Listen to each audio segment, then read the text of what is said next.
Challenger ਨੇ ਜਾਂ ਇਹਨਾਂ ਨੂੰ ਰੈਜ਼ਿਸਟੈਂਸ ਫੋਰਸ ਕਰਕੇ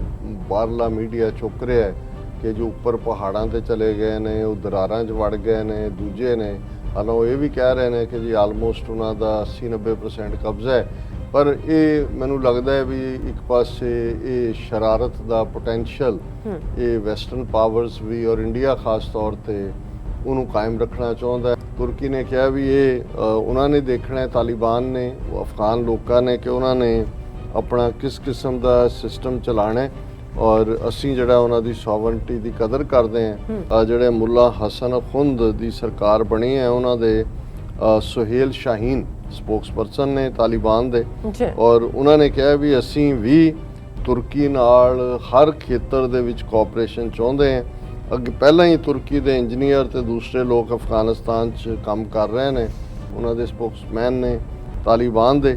ਕਿ ਵੀ ਅਸੀਂ ਵੀ ਆਪਣਾ ਰੁਖ ਉਵੇਂ ਹੀ ਤੈਅ ਕਰਾਂਗੇ ਜਿਵੇਂ ਤੁਰਕੀ ਦੀ ਪਾਲਿਸੀ ਹੋਏਗੀ। ਅਸੀਂ ਤੁਰਕੀ ਜੇ ਸਾਡੇ ਸਾਹਮਣੇ ਇੱਕ ਮੁਸਲਮਾਨ ਬਰਾਦਰ ਦੇ ਤੌਰ ਤੇ ਆਏਗਾ ਤੇ ਅਸੀਂ ਵੀ ਉਹਨਾਂ ਇਮੋਸ਼ਨਸ ਨਾਲ ਉਹਨੂੰ ਡੀਲ ਕਰਾਂਗੇ ਔਰ ਇਹ ਅਸੀਂ ਤੁਰਕੀ ਨੂੰ ਆਪਣੇ ਮੁਸਲਮਾਨ ਭਰਾ ਮੁਲਕ ਦੇ ਤੌਰ ਤੇ ਦੇਖਦੇ ਹਾਂ। Viewers welcome back on program. So viewers ਹੁਣ ਆਪਾਂ ਗੱਲਬਾਤ ਕਰਨ ਜਾ ਰਹੇ ਹਾਂ ਅਫਗਾਨਿਸਤਾਨ ਦੇ ਹਵਾਲੇ ਨਾਲ ਕਿ ਅਫਗਾਨਿਸਤਾਨ ਵਿੱਚ ਤਾਲਿਬਾਨ ਨੇ ਆਪਣੀ ਵਜ਼ਾਰਤ ਦੇ 11 ਸਤੰਬਰ ਨੂੰ ਹੋਣ ਵਾਲੇ ਸਹੁੰ ਚੁੱਕ ਸਮਾਗਮ ਨੂੰ ਰੱਦ ਕਰ ਦਿੱਤਾ ਸੀ। ਭਾਵੇਂ ਅਜੇ ਦੁਨੀਆ ਦੇ ਕਿਸੇ ਵੀ ਮੁਲਕ ਵੱਲੋਂ ਅਫਗਾਨਿਸਤਾਨ ਦੀ ਤਾਲਿਬਾਨ ਸਰਕਾਰ ਨੂੰ ਮਾਨਤਾ ਨਹੀਂ ਦਿੱਤੀ ਗਈ, ਪਰ UN ਅਤੇ ਅਮਰੀਕਾ ਸਮੇਤ ਦੁਨੀਆ ਦੇ ਅੱਡ-ਅੱਡ ਮੁਲਕਾਂ ਵੱਲੋਂ ਅਫਗਾਨਿਸਤਾਨ ਨੂੰ ਹਿਊਮੈਨਿਟੇਰੀਅਨ ਏਡ ਦੇਣ ਦਾ ਜਿਹੜਾ ਐਲਾਨ ਕੀਤਾ ਜਾ ਰਿਹਾ ਹੈ। ਸੋ ਇਸ ਤੋਂ ਲੱਗਦਾ ਹੈ ਕਿ ਅਫਗਾਨਿਸਤਾਨ ਪ੍ਰਤੀ ਦੁਨੀਆ ਦੇ ਮੁਲਕਾਂ ਦੀ ਪਹੁੰਚ ਜਿਹੜੀ ਹੈ ਉਹ ਨਰਮ ਹੁੰਦੀ ਜਾ ਰਹੀ ਹੈ। ਸੋ ਅਫਗਾਨਿਸਤਾਨ ਮੁੱਦੇ ਦੇ ਉੱਪਰ ਆਪਾਂ ਵੇਰਵੇ ਨਾਲ ਗੱਲਬਾਤ ਕਰਨ ਜਾ ਰਹੇ ਹਾਂ। ਸੋ ਅਸੀਂ ਚਾਹਾਂਗੇ ਕਿ ਤੁਸੀਂ ਇਸੇ ਤਰ੍ਹਾਂ ਹੀ ਬਣੇ ਰਹਿਣਾ। ਦੇਖਣ ਸੁਣਨ ਲਿਖਣ ਲਈ ਤੁਹਾਡਾ ਸਭ ਦਾ ਬਹੁਤ ਬਹੁਤ ਸ਼ੁਕਰੀਆ। ਜੀ ਰਾਜ ਸਾਹਿਬ ਕੀ ਵਿਚਾਰਾਂ ਨੇ? ਦੇਖੋ ਕੋਈ ਬਹੁਤ ਜ਼ਿਆਦਾ ਸਿਗਨੀਫਿਕੈਂਟ ਡਿਵੈਲਪਮੈਂਟਸ ਤਾਂ ਅਫਗਾਨਿਸਤਾਨ 'ਚ ਨਹੀਂ ਹੋਈਆਂ, ਕਿਉਂਕਿ ਹੁਣ ਆਲਰੇਡੀ ਪੰਜਸ਼ੀਰ ਵੈਲੀ ਨੂੰ ਲੈ ਕੇ ਹੀ ਜ਼ਰੂਰ ਖਬਰਾਂ ਪਲਾਂਟ ਹੋ ਰਹੀਆਂ ਨੇ ਜਾਂ ਕਿ ਜੀ ਅਜੇ ਟੋਟਲ ਕੰਟਰੋਲ ਨਹੀਂ ਹੈ। ਉਹ ਜਿਹੜੇ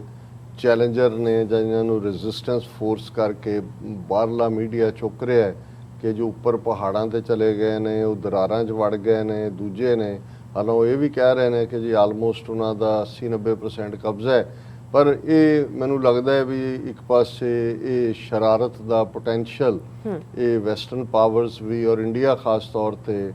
ਉਹਨੂੰ ਕਾਇਮ ਰੱਖਣਾ ਚਾਹੁੰਦਾ ਹੈ। ਮਸੂਦ ਕਿੱਥੇ ਹੈ ਜਾਂ ਸਲੇਹ ਕਿੱਥੇ ਹੈ, ਕਦੇ ਕੁਛ ਕਿਹਾ ਜਾਂਦਾ, ਕਦੇ ਕੁਛ ਕਿਹਾ ਜਾਂਦਾ। ਪਰ ਜਿਵੇਂ ਅਸੀਂ ਜ਼ਿਕਰ ਕੀਤਾ ਪਿਛਲੇ ਸੈਗਮੈਂਟ 'ਚ ਕਿ ਠੀਕ 20th ਇਸ ਐਨੀਵਰਸਰੀ ਦੇ ਮੌਕੇ 9/11 ਦੀ ਬੇਸ਼ੱਕ ਤਾਲਿਬਾਨ ਨੇ ਜਿਹੜਾ ਵੱਡੇ ਪੈਮਾਨੇ ਤੇ ਓਥ ਟੇਕਿੰਗ ਸੈਰੇਮਨੀ ਕਰਨਾ ਚਾਹੁੰਦੇ ਸੀ, ਰੂਸ, ਚੀਨ, ਪਾਕਿਸਤਾਨ, ਸਾਊਦੀ ਅਰੇਬੀਆ, ਈਰਾਨ ਵਗੈਰਾ ਦੀ ਪਾਰਟਿਸਿਪੇਸ਼ਨ ਐਕਸਪੈਕਟਡ ਸੀ ਉਹਨਾਂ ਦੇ ਨੁਮਾਇੰਦਿਆਂ ਦੀ। ਉਹ ਉਹਨਾਂ ਨੇ ਮੌਕੇ ਦੇ ਉੱਤੇ ਹੀ ਸਿਕਿਉਰਿਟੀ ਰੀਜ਼ਨਸ ਕਹਿ ਕੇ ਉਸ ਨੂੰ ਜਿਹੜਾ ਪੋਸਟਪੋਨ ਕੀਤਾ। ਪਰ ਉਹਨਾਂ ਨੇ ਪ੍ਰੈਜ਼ੀਡੈਂਟ ਪੈਲੇਸ ਦੇ ਉੱਤੇ ਜਿਹੜਾ ਆਪਣਾ ਤਾਲਿਬਾਨ ਦਾ ਝੰਡਾ ਜਿਹੜਾ ਉਹ ਫਹਿਰਾਇਆ, ਕਿਉਂਕਿ ਜਿਹੜਾ ਕਾਮਨ ਝੰਡਾ ਅਫਗਾਨਿਸਤਾਨ ਦਾ ਉਹ ਨਹੀਂ, ਉਹਨਾਂ ਨੇ ਜਿਹੜਾ ਉਹ ਚਿੱਟਾ ਜਿਹੜਾ ਉਹਨਾਂ ਦਾ ਝੰਡਾ ਉਹ ਉਹਨਾਂ ਨੇ ਫਹਿਰਾਇਆ। ਔਰ ਇਸ ਸਾਰੇ ਦੇ ਚਲਦਿਆਂ ਦੁਨੀਆ ਦਾ ਵਰਤਾਰਾ ਕੀ ਹੈ ਉਸ 'ਚ ਕੋਈ ਸ਼ੱਕ ਨਹੀਂ ਹੈ ਕਿ ਈਵਨ ਜਦੋਂ ਤੁਰਕੀ ਨੇ ਇਸ ਹਵਾਲੇ ਦੇ ਨਾਲ ਜਿਹੜੀ ਆਪਣੀ ਸਟੇਟਮੈਂਟ ਦਿੱਤੀ, ਕਿਉਂਕਿ ਅਵੇਟਡ ਸੀ ਕਿ ਤੁਰਕੀ ਇਸ ਦੇ ਉੱਤੇ ਕੀ ਕਹੇਗਾ, ਔਰ ਉਹਨਾਂ ਨੇ ਤੁਰਕੀ ਨੇ ਕਿਹਾ ਵੀ ਇਹ ਉਹਨਾਂ ਨੇ ਦੇਖਣਾ ਹੈ, ਤਾਲਿਬਾਨ ਨੇ, ਅਫਗਾਨ ਲੋਕਾਂ ਨੇ, ਕਿ ਉਹਨਾਂ ਨੇ ਆਪਣਾ ਕਿਸ ਕਿਸਮ ਦਾ ਸਿਸਟਮ ਚਲਾਣਾ ਹੈ ਔਰ ਅਸੀਂ ਜਿਹੜਾ ਉਹਨਾਂ ਦੀ ਸੋਵਰਨਟੀ ਦੀ ਕਦਰ ਕਰਦੇ ਹਾਂ। ਔਰ ਉਹਦੇ 'ਚ ਉਹਨਾਂ ਨੇ ਔਰ ਇਸ ਨੂੰ ਹੀ ਫਿਰ ਉਹਨਾਂ ਦੇ ਜਿਹੜੇ ਮੁੱਲਾ ਹਸਨ ਖੁੰਦ ਦੀ ਸਰਕਾਰ ਬਣੀ ਹੈ ਉਹਨਾਂ ਦੇ ਸੁਹੇਲ ਸ਼ਾਹੀਨ ਸਪੋਕਸਪਰਸਨ ਨੇ ਤਾਲਿਬਾਨ ਦੇ, ਔਰ ਉਹਨਾਂ ਨੇ ਕਿਹਾ ਵੀ ਅਸੀਂ ਵੀ ਤੁਰਕੀ ਨਾਲ ਹਰ ਖੇਤਰ ਦੇ ਵਿੱਚ ਕੋਆਪਰੇਸ਼ਨ ਚਾਹੁੰਦੇ ਹਾਂ।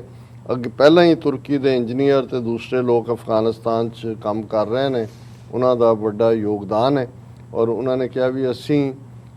ਫਿਊਚਰ ਦੇ ਵਿੱਚ ਵੀ ਤੁਰਕੀ ਨਾਲ ਉਹ ਬੇਸ਼ੱਕ ਐਜੂਕੇਸ਼ਨ ਦਾ ਸਿਸਟਮ ਹੋਏ, ਕੰਸਟਰਕਸ਼ਨ, ਇਕਨੋਮਿਕਲ ਜਿਹੜਾ ਫੀਲਡ ਹੈ ਉਹਦੇ 'ਚ ਅਸੀਂ ਉਹਨਾਂ ਦੇ ਨਾਲ ਕੋਆਪਰੇਸ਼ਨ ਵਧਾਉਣਾ ਚਾਹੁੰਦੇ। ਤੇ ਇਹੀ ਕਿਉਂਕਿ ਜਦੋਂ ਤੁਰਕੀ ਦੇ ਪ੍ਰੈਜ਼ੀਡੈਂਟ ਨੂੰ ਮਿਸਟਰ ਤੈਯਿਪ ਅਰਦੋਗਾਨ ਨੂੰ ਪੁੱਛਿਆ ਗਿਆ ਅਫਗਾਨਿਸਤਾਨ ਨਾਲ ਸੰਬੰਧਾਂ ਬਾਰੇ, ਤਾਂ ਉਹਨਾਂ ਨੇ ਕਿਹਾ ਜੀ ਹਰ ਮੁਲਕ ਜਿਹੜਾ ਹੈ ਉਹ ਆਪਣੀ ਫੋਰਨ ਪਾਲਿਸੀ ਆਪਣੇ ਮੁਲਕ ਦੇ ਇੰਟਰਸਟ ਨੂੰ ਸਾਹਮਣੇ ਰੱਖ ਕੇ ਤਿਆਰ ਕਰਦਾ ਹੈ। ਅਸੀਂ ਜੋ ਵੀ ਉਹ ਅਫਗਾਨਿਸਤਾਨ ਵਾਲੇ ਤਾਲਿਬਾਨ ਸਰਕਾਰ ਕਰੇਗੀ ਉਹਦਾ ਅਸੀਂ ਸਤਿਕਾਰ ਕਰਦੇ ਹਾਂ ਔਰ ਅਸੀਂ ਜਿਹੜਾ ਉਹਨਾਂ ਦੇ ਨਾਲ ਅਫਗਾਨਿਸਤਾਨ ਨਾਲ ਸੰਬੰਧ ਅੱਗੇ ਵਧਾਉਣਾ ਚਾਹੁੰਦੇ ਹਾਂ। ਔਰ ਇਹੀ ਗੱਲ ਸ਼ਾਹੀਨ ਨੇ ਕਹੀ, ਉਹਨਾਂ ਦੇ ਸਪੋਕਸਮੈਨ ਨੇ ਤਾਲਿਬਾਨ ਦੇ, ਕਿ ਵੀ ਅਸੀਂ ਵੀ ਆਪਣਾ ਰੁਖ ਉਵੇਂ ਹੀ ਤੈਅ ਕਰਾਂਗੇ ਜਿਵੇਂ ਤੁਰਕੀ ਦੀ ਪਾਲਿਸੀ ਹੋਏਗੀ। ਅਸੀਂ ਤੁਰਕੀ ਜੇ ਸਾਡੇ ਸਾਹਮਣੇ ਇੱਕ ਮੁਸਲਮਾਨ ਬਰਾਦਰ ਦੇ ਤੌਰ ਤੇ ਆਏਗਾ ਤੇ ਅਸੀਂ ਵੀ ਉਹਨਾਂ ਇਮੋਸ਼ਨਸ ਨਾਲ ਹੀ ਉਹਨੂੰ ਡੀਲ ਕਰਾਂਗੇ ਔਰ ਇਹ ਅਸੀਂ ਤੁਰਕੀ ਨੂੰ ਆਪਣੇ ਮੁਸਲਮਾਨ ਭਰਾ ਮੁਲਕ ਦੇ ਤੌਰ ਤੇ ਦੇਖਦੇ ਹਾਂ। ਸੋ ਇਹ ਦੱਸਦਾ ਹੈ ਵੀ ਚੀਨ ਤੋਂ ਬਾਅਦ, ਕਿਉਂਕਿ ਚਾਈਨਾ ਨੇ ਤਾਂ ਆਲਰੇਡੀ ਉਹਨਾਂ ਪ੍ਰਤੀ ਐਟੀਟਿਊਡ ਰੱਖਿਆ ਹੀ ਹੋਇਆ ਸੌਫਟ, ਔਰ ਉਹ ਮਦਦ ਵੀ ਪਹਿਲੀ ਜਿਹੜੀ ਹੈ ਉਹਨਾਂ ਦੀ $31 ਮਿਲੀਅਨ ਦੀ ਜਿਹੜੇ ਉਹਨਾਂ ਦੀ ਹਿਊਮੈਨਿਟੇਰੀਅਨ ਏਡ ਦੇ ਥੱਲੇ, ਔਰ ਪਾਕਿਸਤਾਨ ਨੇ ਵੀ ਪਹਿਲੇ ਜਹਾਜ਼ ਉੱਥੋਂ ਉੱਡੇ ਜਿਨ੍ਹਾਂ ਨੇ ਉਹਨਾਂ ਤੱਕ, ਔਰ ਟਰੱਕ ਵੀ ਜਿਨ੍ਹਾਂ ਤੱਕ ਮਦਦ ਪਹੁੰਚਾਈ। ਔਰ ਉਹ ਤਾਂ ਫਖਰ ਨਾਲ ਵੀ ਕਹਿੰਦੇ ਨੇ ਕਿ ਭਾਈ ਸਾਡੇ ਤਾਂ ਸੰਬੰਧ ਵੀ ਨੇ ਔਰ ਅਸੀਂ ਕਰਨਾ ਵੀ ਹੈ। ਲੇਕਿਨ ਜਿਹੜੀ ਗੱਲ ਮੈਂ ਇਹ ਸਮਝਦਾ ਕਿ ਇੱਕ ਐਟੀਟਿਊਡ ਜਿਹੜਾ ਉਹਨਾਂ ਦੀ ਇਸ ਸਰਕਾਰ ਬਣਨ ਤੋਂ ਪਹਿਲੇ,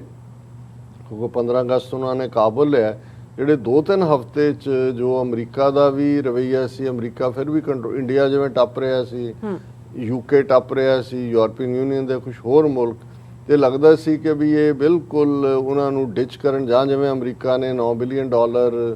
ਰੋਕ ਲਿਆ ਉਹਨਾਂ ਦਾ ਜਿਹੜਾ ਪਿਆ ਹੋਇਆ ਸੀ ਇਹਨਾਂ ਦੇ ਰਿਜ਼ਰਵ ਬੈਂਕ 'ਚ, IMF ਨੇ ਰਕਮ ਰੋਕ ਲਈ ਜਾਂ ਦੂਜੇ, ਪਰ ਯੂਨਾਈਟਿਡ ਨੇਸ਼ਨਸ ਦੇ ਫੂਡ ਪ੍ਰੋਗਰਾਮ ਨੇ ਵੀ ਔਰ ਦੂਸਰਿਆਂ ਨੇ ਹਾਲ ਦੁਹਾਈ ਮਚਾਈ ਹੋਈ ਸੀ ਵੀ ਸਤੰਬਰ ਐਂਡ ਤੱਕ ਮੁੱਕ ਜਾਣਾ ਸਾਰਾ ਕੁਝ, ਔਰ ਸਾਨੂੰ $2 ਬਿਲੀਅਨ ਚਾਹੀਦੇ ਨੇ ਜੇ ਅਸੀਂ ਬੇਸਿਕ ਜਿਹੜੀਆਂ ਅਦਰਵਾਈਜ਼ 1/3 33% ਤੋਂ ਜ਼ਿਆਦਾ ਲੋਕ ਭੁੱਖ ਨਾਲ ਮਰਨਗੇ। ਔਰ ਇਸ ਦੇ ਉੱਤੇ ਜਦੋਂ ਅਸੀਂ ਕਿਹਾ ਵੀ ਉਹਨਾਂ ਦਾ ਐਟੀਟਿਊਡ ਇਹਨਾਂ ਪਾਵਰਸ ਦਾ ਨਰਮ ਹੋਇਆ ਤੇ ਫਿਰ ਜਿਹੜੀ ਕਾਨਫਰੰਸ ਵਰਚੁਅਲ ਇਹਨਾਂ ਸਾਰੇ ਮੁੱਦਿਆਂ ਦੇ ਉੱਤੇ ਹੋਈ, ਔਰ ਇਹ BBC ਦੀ ਖਬਰ ਹੈ ਕਿ ਅਫਗਾਨਿਸਤਾਨ ਨਾਲ related more than $1 billion pledged for Afghanistan. ਇਹਦੀ ਮੈਂ ਖਬਰ ਦੀ ਡਿਟੇਲ ਦੇਖ ਰਿਹਾ ਸੀ ਕਿ ਡਿਟੇਲ ਤਾਂ ਨਹੀਂ ਆਈ ਕਿ ਕਿਨੇ ਕਿੰਨਾ ਪਲੇਜ ਕੀਤਾ ਹੈ, ਪਰ more than $1 ਬਿਲੀਅਨ ਦਾ ਮਤਲਬ ਇਹ ਹੈ ਕਿ ਆਲਮੋਸਟ ਜਿਹੜੀ ਉਹਨਾਂ ਦੀ ਡਿਮਾਂਡ ਸੀ $2 ਬਿਲੀਅਨ ਦੀ, ਉਹਦਾ ਅੱਧ ਤੋਂ ਜ਼ਿਆਦਾ ਉਹ ਕਵਰ ਕਰਨ ਦੀ ਲਾਈਨ ਹੈ। ਔਰ ਇਹ ਜਿਹੜੀ ਉਹਨਾਂ ਦੀ ਵੀਡੀਓ ਕਾਨਫਰੰਸਿੰਗ ਸੀ ਉਸ ਦੇ ਵਿੱਚ ਸਾਰੇ ਹੀ ਮੁਲਕਾਂ ਦੇ ਨੁਮਾਇੰਦਿਆਂ ਨੇ, ਜਿਹੜੇ ਪ੍ਰੋਮੀਨੈਂਟ ਨੇ, ਯੂਰਪੀਅਨ ਯੂਨੀਅਨ ਦੇ ਵੀ ਸਮੇਤ, ਇੰਡੀਆ ਦੇ ਔਰ UN ਦੇ ਜਿਹੜੇ ਨੇ, ਜਿਵੇਂ UN human rights chief Michelle Bachelet, ਹਾਲਾਂ ਉਹਨਾਂ ਨੇ ਤਾਲਿਬਾਨ ਨੂੰ ਰਗੜੇ ਵੀ ਦਿੱਤੇ ਕਿ ਵੀ ਉਹ ਜਿਹੜੇ ਹਿਊਮਨ ਰਾਈਟਸ ਤੇ ਪ੍ਰੋਮਿਸ ਕੀਤੇ ਨੇ ਉਹਨਾਂ ਨੂੰ ਵਾਇਲੇਟ ਕਰ ਰਹੇ ਨੇ। ਉਹਨਾਂ ਨੇ ਕਿਹਾ ਕਿ ਵੀ ਇਹ ਹਾਊਸ ਟੂ ਹਾਊਸ ਸਰਚਿਸ ਤਾਲਿਬਾਨ ਕਰ ਰਹੇ ਨੇ, ਔਰ ਇਹ ਵੀ ਖਬਰਾਂ ਨੇ ਕਿ ਜਿਹੜੇ ਪੁਰਾਣੀ ਸਰਕਾਰ ਦੇ ਅਫੀਸ਼ੀਅਲ ਨੇ ਉਹਨਾਂ ਦੇ ਉੱਤੇ ਜ਼ੁਲਮ ਕੀਤੇ ਜਾ ਰਹੇ ਨੇ। ਇਸੇ ਤਰ੍ਹਾਂ UN high commissioner for refugee mister Filippo Grandi, ਉਹਨਾਂ ਨੇ ਵੀ ਟਵੀਟ ਕਰਕੇ ਕਿਹਾ ਕਿ ਵੀ ਅਸੀਂ ਕਾਬਲ 'ਚ ਆਏ ਹਾਂ to assess the country's acute humanitarian needs, ਔਰ ਲੋਕ ਜਿਹੜੇ ਨੇ ਹਜ਼ਾਰਾਂ ਅਫਗਾਨਿਸਤਾਨ 'ਚੋਂ ਨਿਕਲ ਰਹੇ ਨੇ, 에ਅਰਲਾਈਨ ਫਲਾਈਟਸ ਵੀ ਜਿਹੜੀਆਂ ਨੇ ਉਹਨਾਂ 'ਚ ਭੱਜਣ ਦੀ ਕੋਸ਼ਿਸ਼ ਕਰ ਰਹੇ ਨੇ। ਸੋ ਇਹ ਸਾਰਿਆਂ ਦਾ, ਲੇਕਿਨ ਮੁੱਖ ਦੀ ਗੱਲ ਇਹ ਹੈ ਕਿ $1 ਬਿਲੀਅਨ ਤੋਂ ਜ਼ਿਆਦਾ ਦੀ ਕਮਿਟਮੈਂਟ ਜਿਹੜੀ ਹੈ ਅੱਡ-ਅੱਡ ਮੁਲਕਾਂ ਵੱਲੋਂ ਆਈ,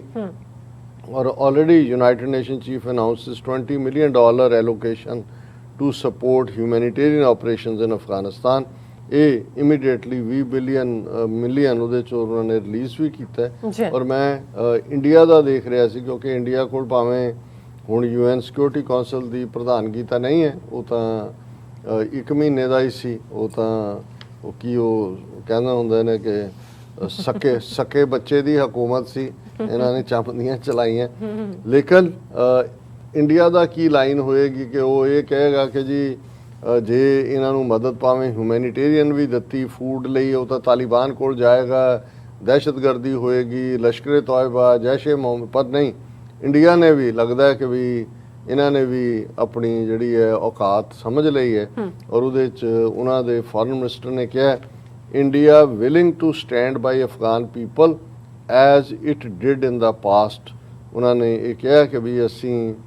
ਜਿਹੜਾ ਹੈ ਉਹ UN ਜਿਹੜਾ ਵੀ ਕ੍ਰਾਈਸਿਸ ਨਾਲ ਹਿਊਮੈਨਿਟੇਰੀਅਨ ਦੇ ਲਈ ਕਰ ਰਿਹਾ, ਅਸੀਂ ਅਫਗਾਨ ਲੋਕਾਂ ਦੇ ਨਾਲ ਖੜੇ। ਇਸ ਦਾ ਮਤਲਬ ਇਹ ਹੈ ਕਿ ਵੀ ਹੁਣ ਉਹਨਾਂ ਨੂੰ ਵੀ ਇਹ ਲੱਗਦਾ ਹੈ ਕਿ ਵੀ ਅਲਟੀਮੇਟਲੀ ਅਫਗਾਨ ਲੋਕਾਂ ਦਾ ਜਿਹੜਾ ਡਿਸੀਜਨ ਮੇਕਿੰਗ ਪਾਵਰ ਤਾਂ ਤਾਲਿਬਾਨ ਦੇ ਕੋਲ ਹੀ ਹੈ। ਅੱਛਾ ਔਰ ਉਹਦੇ 'ਚ ਇਹ ਜੈ ਸ਼ੰਕਰ ਕਹਿ ਰਹੇ India is willing to stand by Afghan people just as it supported them in the past. ਉਹਨੇ ਉਸ ਮੀਟਿੰਗ ਦੇ ਵਿੱਚ ਜਿਹੜੀ UN high level meeting humanitarian situation ਦੇ ਉੱਤੇ ਹੋਈ, today I want to underline that in the face of grave emerging situation India is willing to stand by Afghan people just as ਉਹੀ ਗੱਲ ਬਾਰ-ਬਾਰ ਦੁਹਰਾ ਰਿਹਾ ਜੀ। ਔਰ ਇਸ ਸਾਰੇ ਚੋਂ ਇਹ ਹੈ ਵੀ ਜੇ ਇੰਡੀਆ ਦਾ ਰੋਲ ਵੀ ਇਸ ਕਦਰ ਨਰਮ ਹੈ, ਸੋ ਹੁਣ ਇਹ ਜਾ ਰਹੇ ਨੇ ਹੌਲੀ ਹੌਲੀ ਤਾਲਿਬਾਨ ਦੀ ਰੈਕਗਨੀਸ਼ਨ ਵੱਲ, ਪਰ ਅਸੀਂ ਇਸ ਤੋਂ ਸੰਤੁਸ਼ਟੀ ਦਾ ਅਨੁਭਵ ਕਰਦੇ ਹਾਂ। ਹਾਲਾਂਕਿ ਖਬਰਾਂ ਕੋਈ ਉੱਥੋਂ ਬਹੁਤ ਚੰਗੀਆਂ ਵੀ ਨਹੀਂ ਨੇ ਕਿ ਭਾਈ ਬੱਚੀਆਂ ਦੇ ਹਵਾਲੇ ਨਾਲ ਉਹਨਾਂ ਦੇ ਜਿਹੜੇ ਨਵੇਂ ਫਰਮਾਨ ਨੇ ਜਾਂ ਕੀ ਨੇ, ਪਤਾ ਨਹੀਂ ਕਿੰਨਾ ਕੁ ਪ੍ਰੋਪੇਗੈਂਡਾ ਹੈ, ਕਿੰਨੀ ਕੁ ਹਕੀਕਤ ਹੈ। ਔਰ ਇਸ ਸਾਰੇ ਚੋਂ ਜਿਹੜਾ ਜਿਵੇਂ ਉਹਨੇ UN ਵਾਲੀ ਨੇ ਕਿਹਾ ਹੈ ਕਿ Taliban breaking promises including over women, ਹੁਣ ਇਹ ਆਉਣ ਵਾਲੇ ਦਿਨਾਂ 'ਚ ਸਾਹਮਣੇ ਆਏਗਾ। ਔਰ BBC ਦੀ ਇੱਕ ਸਟੋਰੀ ਸੀ ਕਿ ਅਫਗਾਨਿਸਤਾਨ ਕ੍ਰਾਈਸਿਸ ਤਾਲਿਬਾਨ ਕਿਲ ਸਿਵਿਲੀਅਨਸ ਇਨ ਰੈਜ਼ਿਸਟੈਂਸ ਸਟਰੋਂਗ ਹੋਲਡ, ਉਹਦੇ 'ਚ ਉਹਨਾਂ ਨੇ ਆਲਮੋਸਟ 20 ਸਿਵਿਲੀਅਨਸ ਦੇ ਉੱਥੇ ਜਿਹੜਾ ਉਹ ਮਾਰੇ ਜਾਣ ਦੀ ਗੱਲ ਕੀਤੀ ਹੈ ਪੰਜਸ਼ੀਰ ਵੈਲੀ 'ਚ। ਹਾਲਾਂਕਿ ਜਿਵੇਂ ਮੈਂ ਕਿਹਾ ਵੀ ਬਹੁਤ ਸਾਰੀਆਂ ਨਿਊਜ਼ ਉਹਨਾਂ ਦੀ ਹਕੀਕਤ ਕੀ ਹੈ ਉਹ ਆਉਣ ਵਾਲੇ ਪੀਰੀਅਡ 'ਚ ਪਤਾ ਲੱਗੇਗਾ, ਪਰ ਇੰਨੀ ਗੱਲ ਦੀ ਸਾਨੂੰ ਤਸੱਲੀ ਹੈ ਕਿ ਜੇ $2 ਬਿਲੀਅਨ ਦੀ ਜਿਹੜੀ ਮੰਗ ਸੀ UN ਦੀ ਹਿਊਮੈਨਿਟੇਰੀਅਨ ਕ੍ਰਾਈਸਿਸ ਨੂੰ ਅਵੋਇਡ ਕਰਨ ਲਈ ਔਰ $1 ਬਿਲੀਅਨ ਤੋਂ ਜ਼ਿਆਦਾ ਦੀਆਂ ਕਮਿਟਮੈਂਟਸ ਆ ਗਈਆਂ ਨੇ, ਇਸ ਦਾ ਮਤਲਬ ਹੈ ਕਿ ਵੀ ਅਫਗਾਨਿਸਤਾਨ ਦੇ ਲੋਕਾਂ ਦੀ ਵੀ ਮਦਦ ਹੋਏਗੀ ਔਰ ਆਉਣ ਵਾਲੇ ਪੀਰੀਅਡ 'ਚ ਅਫਗਾਨਿਸਤਾਨ ਸਟੇਬਿਲਿਟੀ ਵੱਲ ਵਧੇਗਾ ਅੰਟਿਲ ਅਨਲੈਸ ਕੋਈ ਹੋਰ ਨਵਾਂ ਜਿਹੜਾ ਵਿੱਚੋਂ ਫਿਤਨਾ ਕੋਈ ਖੜਾ ਨਹੀਂ ਹੁੰਦਾ। ਬਿਲਕੁਲ ਡਾਕਟਰ ਸਾਹਿਬ, ਤੁਹਾਡਾ ਬਹੁਤ ਬਹੁਤ ਸ਼ੁਕਰੀਆ। ਤੁਸੀਂ ਆਪਣੇ ਵਿਚਾਰ ਸਾਡੇ ਦਰਸ਼ਕਾਂ ਨਾਲ ਸਾਂਝੇ ਕੀਤੇ ਨੇ। ਸੋ ਅਥਲੇ ਨੇ ਬ੍ਰੇਕ ਵਿਊਅਰਸ ਤੁਸੀਂ ਤਾਂ ਇਸੇ ਤਰ੍ਹਾਂ ਹੀ ਬਣੇ ਰਹਿਣਾ। ਮਿਲਦੇ ਹਾਂ ਛੋਟੇ ਜਿਹੇ ਵਕਫੇ ਤੋਂ ਬਾਅਦ।